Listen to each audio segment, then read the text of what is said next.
दोस्तों नमस्कार। DSL law point में आपका स्वागत है। मैं हूं आपका मित्र धीरज कुमार त्रिपाठी।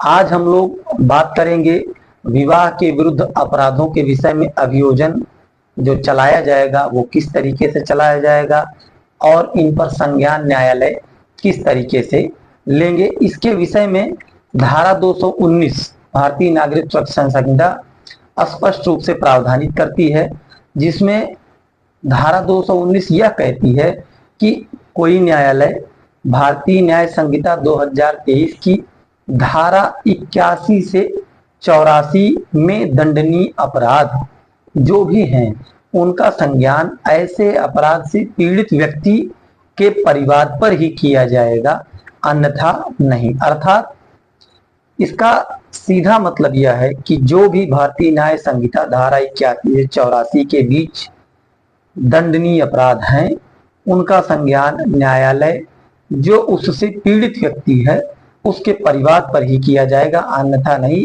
अर्थात इन मामलों में एफआईआर नहीं होगी, कंप्लेंट ही दायर की जाएगी।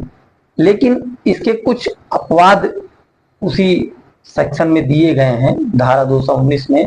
तो जो सबसे पहला अपवाद है कि जब ऐसा व्यक्ति जिसने अपराध किया है वह बालक हो, चाइल्ड हो, विकृत चित्त, अनसाउंड माइंड हो, या फिर बौद्धिक रूप से दिव्यांग मतलब इंटेलेक्चुअल डिसेबिलिटी से ग्रसित हो, या उसे सहायता की आवश्यकता है, या वह रोगी हो, या अंग शैथिल्य के कारण परिवाद करने में असमर्थ हो, तथा ऐसी महिला जो स्थानीय रूढ़ियों तथा रीति रिवाजों के अनुसार सामने आने में असमर्थ हो, तब वह उसके स्थान पर कोई अन्य व्यक्ति न्यायालय की इजाजत से परिवाद माननीय न्यायालय में दाखिल कर सकेगा।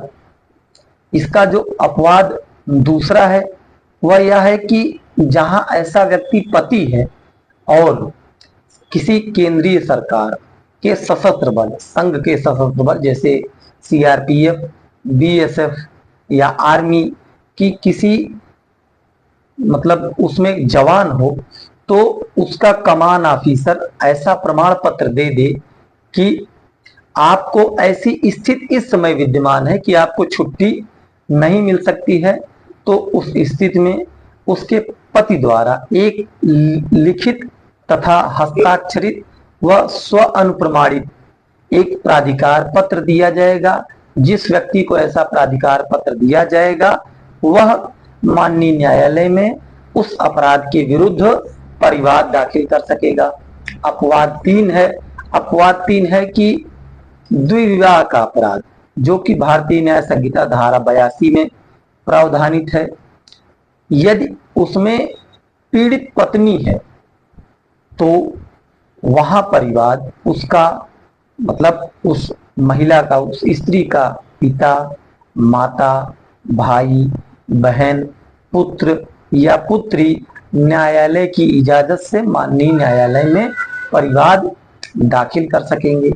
तथा इसका अपवाद जो तीसरा है, चौथा अपवाद है, जहां पर किसी महिला को भारतीय न्याय संहिता की धारा 84 के अधीन बहला फुसला करके कोई लेकर चला गया हो, उसमें अपराध व्यक्ति मतलब अपराध से व्यथित व्यक्ति, पीड़ित व्यक्ति उसका पति ही माना जाएगा, तथा उस पति के आवेदन पर यानी परिवाद करने पर माननीय न्यायालय में परिवाद दाखिल किया जा सकेगा तथा उस पर कार्यवाही चलेगी।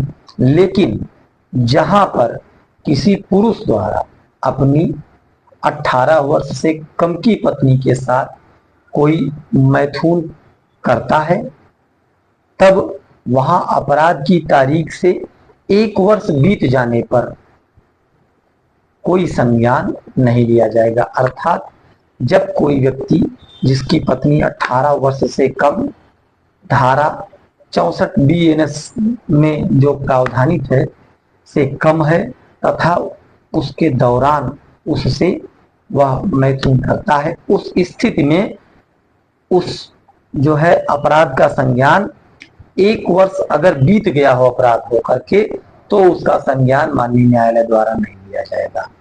अर्थात हम धारा 219 के पूरे प्रावधानों को स्पष्ट रूप से जब देख लेते हैं तो यह पाते हैं कि विवाह के विरुद्ध अपराध की दशा में न्यायालय किसी अपराध का संज्ञान तब करेगा जब कि उस अपराध से पीड़ित व्यक्ति ने परिवाद दाखिल किया हो, तभी न्यायालय संज्ञान लेगा। अर्थात उस पर कोई एफआईआर नहीं दर्ज की जाएगी।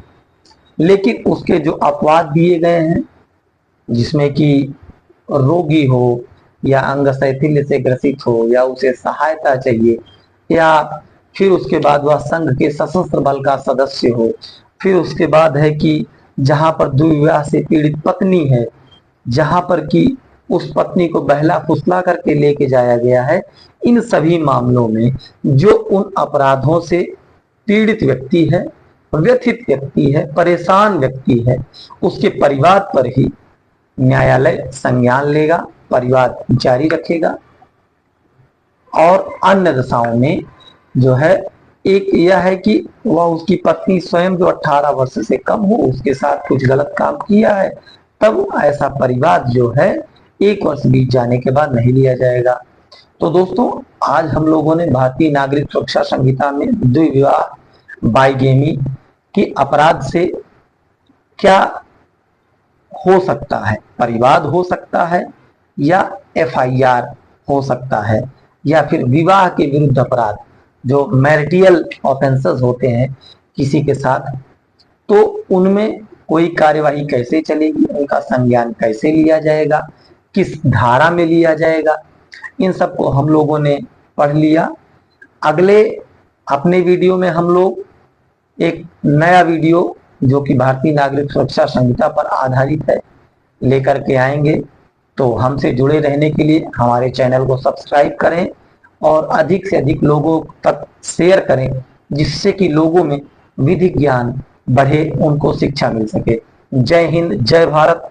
तथा कल हम लोग 15 अगस्त पर अपनी 77वीं जो है वर्षगांठ मना रहे हैं। उस अवसर पर सभी देशवासियों को बहुत बहुत बधाई एवं शुभकामनाएं। हम लोगों ने इस दिन को जो पाया है वो बहुत ही मेहनत से पाया है, बहुत ही जानें गंवाई हैं। स्वतंत्रता सेनानियों ने, क्रांतिकारियों ने अपना इतना महान योगदान दिया है कि हम लोग आज इस स्वतंत्रता के पर्व को मना रहे हैं। आप सब भी मनाएं, हम सब मना रहे हैं, पूरा देश झूम रहा है इस पर्व में। और भारत सरकार के हर घर तिरंगा अभियान में भाग लें, सेल्फी अपलोड करें और भारत देश को विकसित बनाने में मदद करें। जय हिंद, जय भारत।